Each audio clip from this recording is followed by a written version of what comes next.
Hello, and welcome to the third video of the FP3 chapter, Further Coordinate Systems. As usual, a quick starter question on the screen to help review some of the work we've already done in this chapter. Pause the video now if you've got time, and then I'm going to go through the answer on the screen. Here we have a hyperbola with parametric equations given in terms of sec and tan.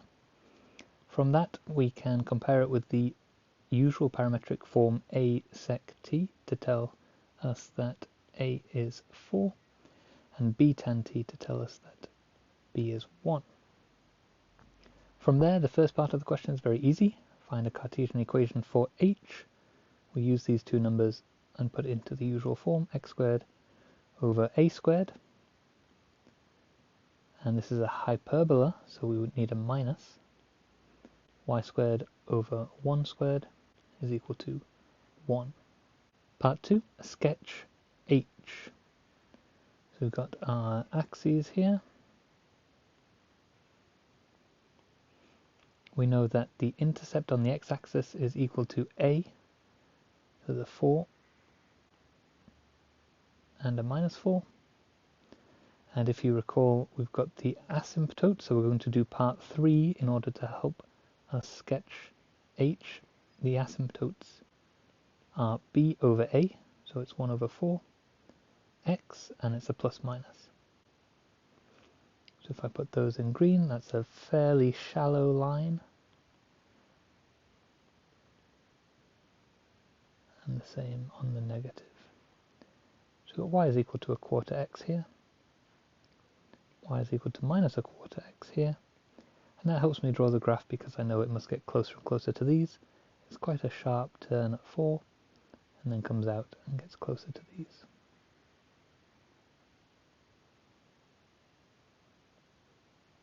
Something like that.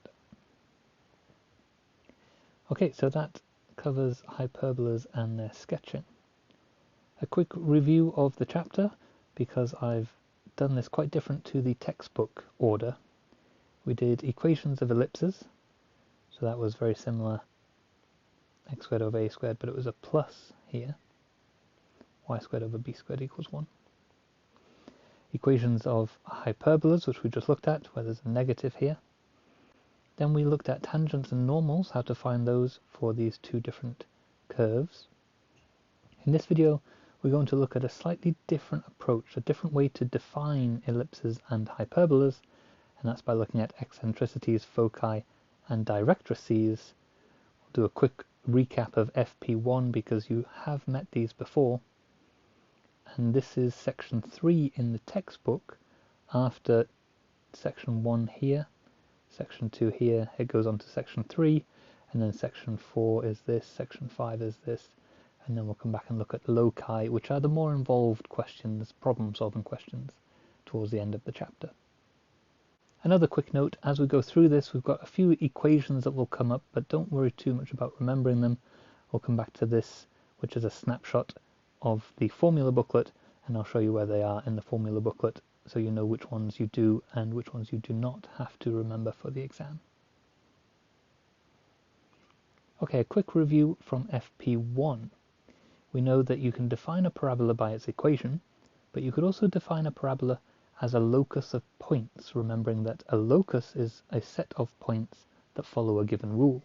The rule here is that they are equidistant from a given point S, which we call the focus, and a given line D, which we call the directrix. So if you've got a point in space and you've got a line over here, then the parabola is equidistant from these two. Any point on the parabola, the shortest distance to the line and the distance to the point must be equal. And you can call this PS to the focus S and PD to the point on the directrix that is closest. And I'll use this same notation in this video. P for a point on the curve, S for the focus, and D for the closest point on the directrix. So that's a parabola, which you've looked at before. But how this connects is if we say we don't need this distance to be equal, PS and PD. For a parabola they are, but what happens if we said let's make it a fixed ratio? Instead of always being equal, maybe PS is always 2 times bigger or 2 times smaller than PD? What happens then? So this is the sort of idea we're going to look at in this video, and this is what will give us our ellipses and hyperbolas. So we're going to use a fixed ratio of PS to PD, and that has a name. It's called the eccentricity, E. Defining that, we're going to say E is equal to the distance PS over the distance PD. For a parabola then, that is equal to 1 because the two are equal to each other. A few quick notes about this. Because they're distances, you can't have a negative eccentricity. If E is equal to 0, which is possible, then PS is equal to 0, and although it's possible, you don't have a curve. It doesn't give you anything. And if E is equal to 1, then as I've already said, we get the parabola. So the question comes with these two statements. E is less than 1 but greater than 0. What happens then? And E is greater than 1. What happens then? And I'm sure you can guess one of these will give us an ellipse and the other one a hyperbola. So taking this idea, let's start with a fairly simple 1 to 2 ratio. So PD is twice the distance of PS. How does that affect the curve? So one easy point is to say, make a line directly between the two. So if PD is 2 times bigger than PS, it's about here. So the distance from here to here is about 2 times bigger than the distance from here to here. So it's a little bit closer to S, and as you go round, that needs to stay true. The useful thing here to note is that there is another point on the other side of S, unlike the parabola that keeps going out like this, like an x squared graph on its side. If I go here, so that this distance ds is doubled to P over here, then P to the line D is obviously 2 times P to S. So there's a point over here that is also on this locus. That tells us this is going to be a closed curve. And what we get here is our ellipse. So for your notes, if E is greater than 0 but less than 1, the locus of points P describes an ellipse. Another interesting thing to note is that because of the symmetry here, if I had put the focus here and the directrix over here, we would have ended up with the same ellipse. So ellipses have 2 foci and 2 directrices. Okay, we're going to explore this a little bit before we go into the hyperbolas. So we can show that for this, with focus this and directrix this, so we're going to put it onto a Cartesian graph, an ellipse has equation this. So we're going to show that there's a connection between the focus and directrix form and the Cartesian form. So here is the basics. We've got the y-axis, x-axis. We're going to force the focus to be at AE, just because in advanced knowledge we know that this is what will work. Here is A, which you know is the point at which the ellipse will cross the axis. So it will look something like this. And here is the directrix. And the directrix is x equals A over E. And we know that the focus must be between 0 and A because E is a fraction between 0 and 1. So it's some fraction of A, so it will be to the left of A. Similarly, dividing by a fraction between 0 and 1 will give us a number bigger than A, so we know the directrix is somewhere further along the positive x-axis. So to help us here, put on the general ellipse, point P, and now we can see a distance PD and a distance PS, and we can work these out knowing that E is equal to PS over PD. That will help us. So I'm going to look at these distances and see how I can find them. P to D is quite easy. That is parallel with the x-axis. So I can just take the x-coordinate here, which is a over e, and subtract the x-coordinate here, which is x. So that is a over e minus x. Next, I can look at PS, form a little triangle here. I know the x-coordinate here is x, and the x-coordinate on the focus point is AE. So I can use Pythagoras. PS squared is equal to the x distance, x minus AE squared, plus the y distance, which is just y squared. Okay, because that's squared, I'm also going to square the PD distance. And the equation in white, I'm going to do that because I can quite easily square all of this, which will give me PS squared is equal to E squared PD squared.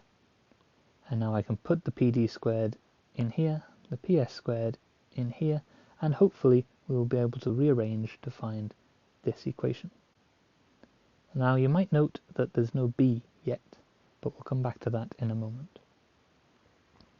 So substituting these in, I'm also going to expand out the brackets. We've got PS squared, so that's x squared minus 2aex plus a squared e squared, and a y squared, and that has to equal e squared times pd squared, which is a squared over e squared. Let me put this in brackets first, the expansion, minus 2ax over e plus x squared. I just about fit that in. Now I'm going to expand that bracket as well, and we get a squared by itself minus 2aex plus e squared x squared, and that still has to equal this on the left. Now I can see that this term here will cancel with this term, and I'm going to move the x's on to the left, and I'm going to keep the y's on the left, and I'm going to move anything that is not x's or y's onto the right. When I move this onto the left, I'm also going to factorize.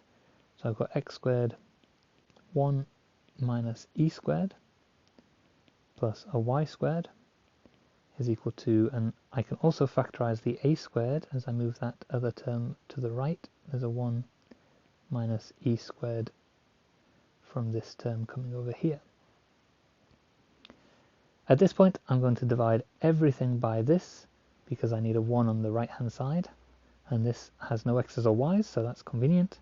And of course, as I divide that, this 1 minus e squared here will cancel and leave me with x squared over a squared, that's great, plus y squared over all of that, a squared 1 minus e squared, and of course on the right is the one that I needed. So we're pretty much there. This looks very much like this, but in order for this to be true, for us to show that this can be written like this, there is a condition. And this is a very important condition because it relates a squared, the eccentricity, e squared, and b squared, because this gives us the condition that b squared must equal a squared 1 minus e squared for this to be true. So this is an important result. It's so important that it is on your formula sheet. Together with this result, let's just focus on the other two important things here for the questions we're about to go into. We've said already that due to the symmetry of the ellipse, we have another focus point down here that I can call S prime. So the foci are at plus or minus AE 0. And there's another directrix all the way over here somewhere, and that is a mirror image of the one on the right. So that has equation x equals minus a over e. So our two directrices are x is equal to plus or minus a over e. And these two statements, together with this one down here, are the heart of how we can convert between the Cartesian form and the idea of foci, directrices, and eccentricities. So these are the three equations that will come up on your formula sheet. Here they are in white to help us with this question. Find the foci of the ellipse with equation this, and give the equation of the directrices, hence sketch the ellipse. Now a quick note, if you're doing foci and directrices and then sketching, probably best to put these two on your sketch as well, even though you could sketch the graph straight away just using these numbers. So if it's a question to do with foci and directrices, put them on your graph as well. So we know from our Cartesian equation, a is equal to 3, b is equal to 2. The foci is quite easy, but in order to do that we will need to know what e is. So we need this equation that connects b squared, a squared, and e squared. Put the numbers in, I get a 4, 9, 1 minus e squared. So we end up with e squared is equal to 5 over 9, which gives us the root of 5 over 3. So the foci plus or minus AE is equal to plus or minus 3 times root 5 over 3, which is just root 5. So the focus is at plus or minus root 5, 0. The directrix is A divided by E, so we've got 3 divided by root 5 over 3, which gives us x is equal to plus or minus 9 over root 5, or if you prefer to rationalize your denominators, 9 root 5 over 5. So sketching our graph, we've got lots of information. We know already that A is 3, that's the intercepts, B is 2, the y-intercepts. Then we also have the information about the focus points, root 5, minus root 5, and the directrices, x is equal to 9 root 5 over 5, and minus 9 root 5 over 5. And it might seem a little bit overkill because you didn't need all of that to actually sketch your curve. You just needed those first two numbers a and b. It's not the best ellipse in the world.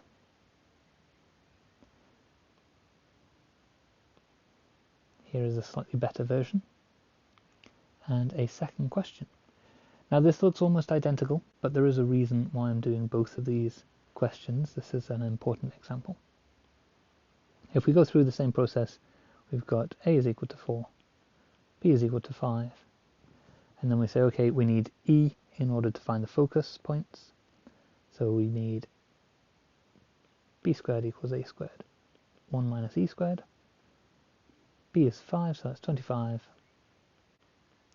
16, and we get e squared is equal to minus 9 over 16. Oh dear, we cannot square root that. This is a problem. And this problem has come about because if you quickly sketch the curve, a is 4, b is bigger than a, which means the ellipse is this direction. So something has happened here because of the change of direction of the major and minor axes.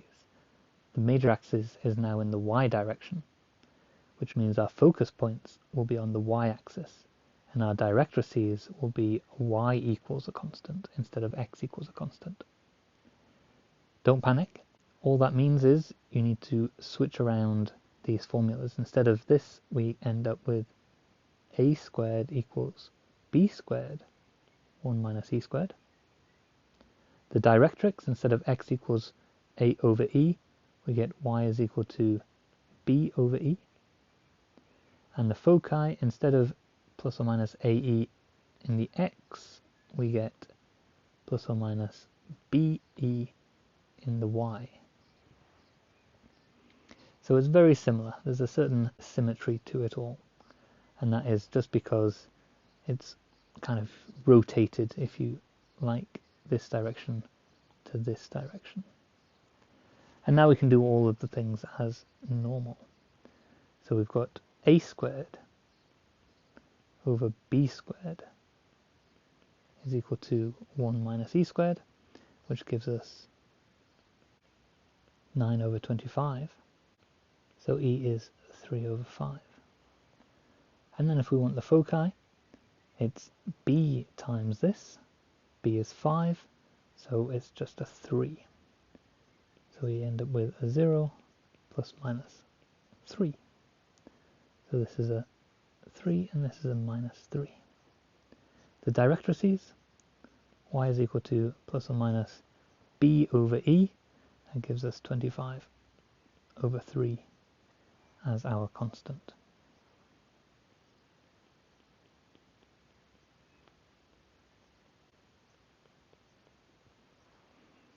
And there we go. Slightly better diagram for you here.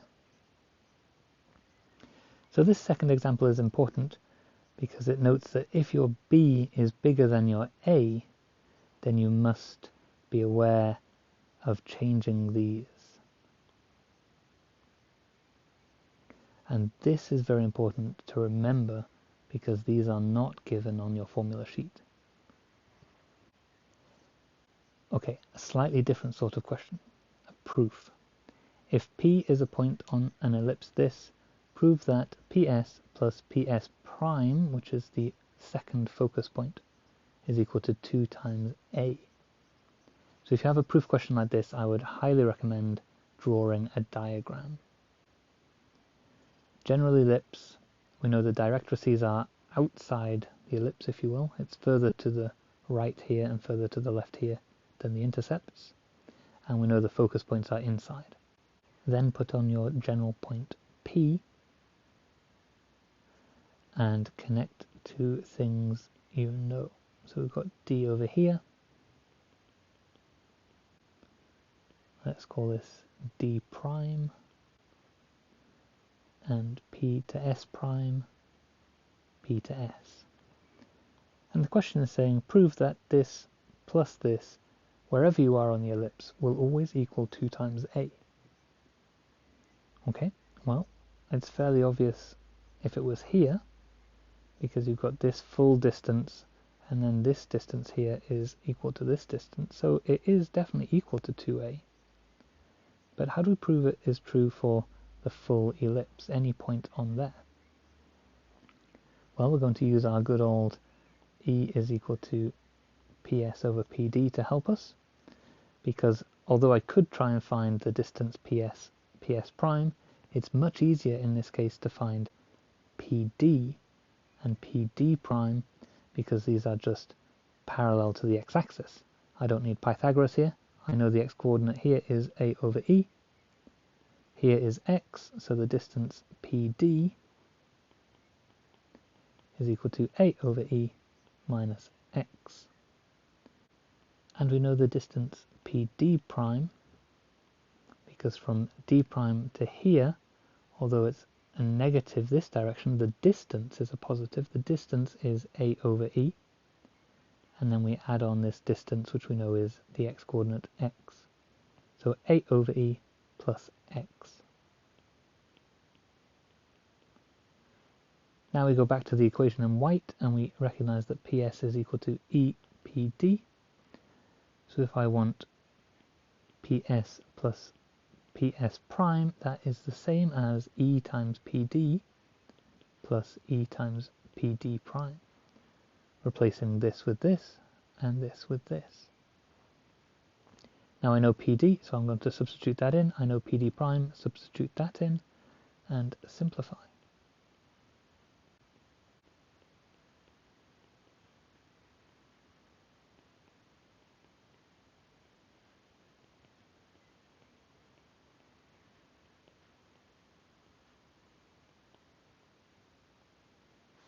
And you can see very quickly that cancels and we get 2A as required.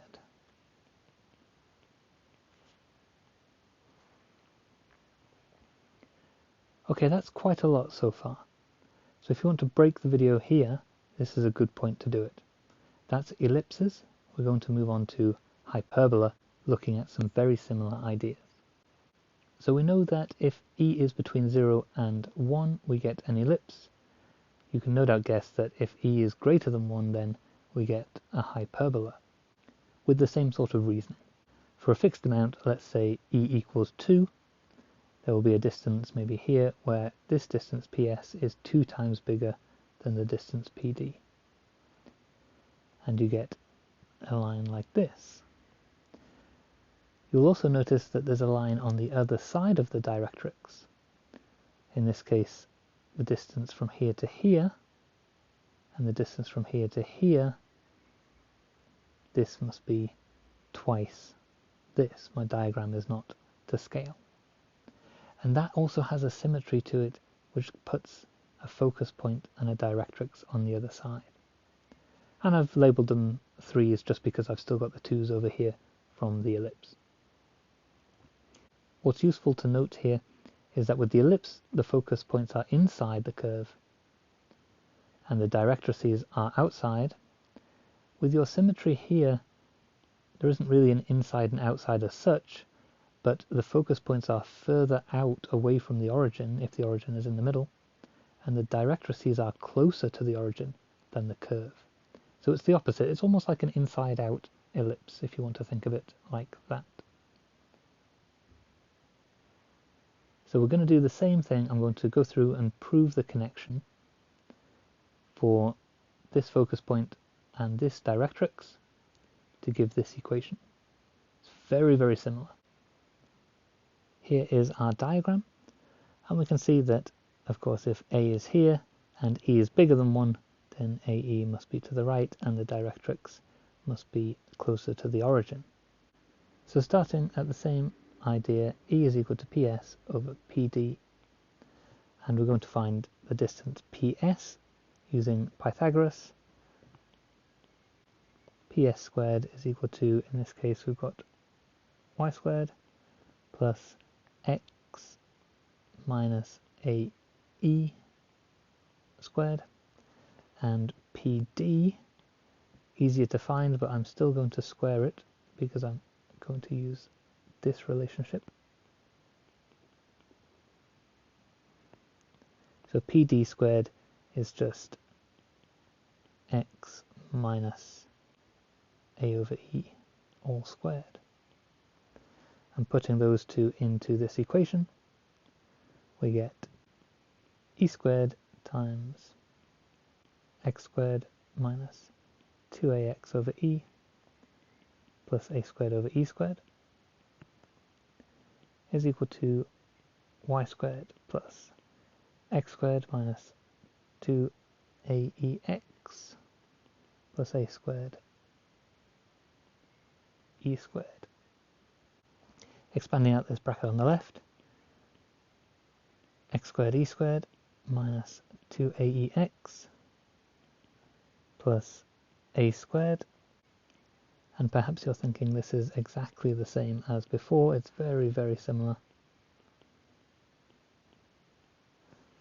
Okay, we can cancel these two terms again, and collecting the x's and the y's on the right, but I'm going to flip them over to the left hand side because I want those on the left.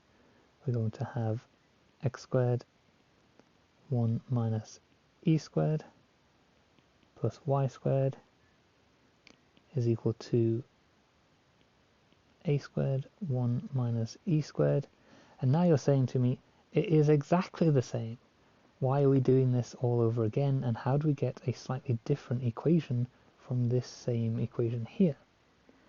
And the key here is that E is bigger than 1.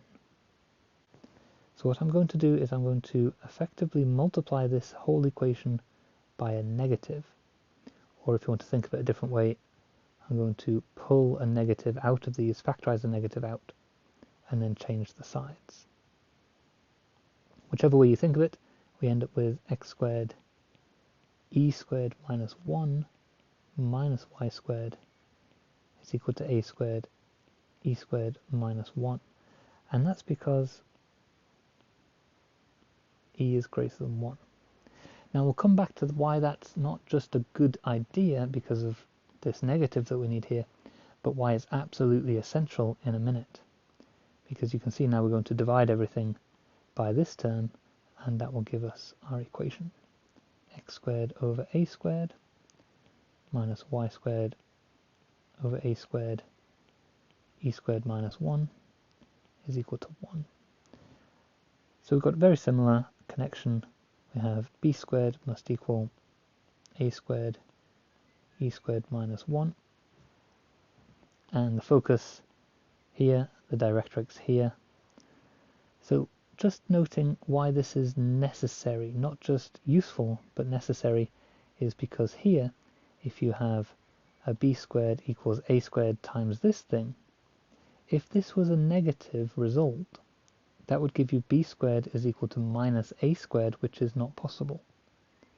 So here, if e is greater than 1, you cannot have 1 minus e squared, because there will be no a and b that satisfy that equation. It must be e squared minus 1. So that's why it must be this way round in this equation, which gives us our negative in here. One final example with the hyperbola, and then we will finish. Sketch the hyperbola with this equation, indicating the foci and the equations of the asymptotes. So we've got this information still here, but we should have e squared minus 1 for a hyperbola, as opposed to 1 minus e squared for the ellipses. Everything else is very similar. We have a is equal to 3, b is equal to 2. So b squared gives us 4 equals a squared e squared minus 1. We get 4 over 9.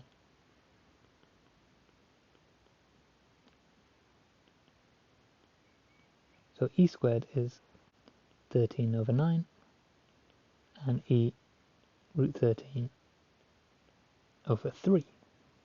And from there we can get the foci, a times this, so that gives us root 13 plus or minus, and a 0 for the foci, and the directrices, x is equal to plus or minus 9 over square root of 13, or 9 root 13 over 13. So now we have the eccentricity, the foci points, and the directrices. We also need the equations of the asymptotes, and if you remember, that is b over a plus or minus, so 2 over 3 x. So we have everything we could possibly want to sketch this graph, and it looks like this. In a previous video I noted that you cannot have a hyperbola crossing the y-axis unless there's some rotation of the plane, and you might think that's a problem, because what happens in this case if b is bigger than a? In the case of the ellipse, that meant that it was the other way around, so you might imagine it should look like this. But you don't get that in the case of the hyperbola. And there's two reasons. One is because you can't have it cutting the y-axis without a rotation of sorts. And the other is that it doesn't matter if b is bigger than a.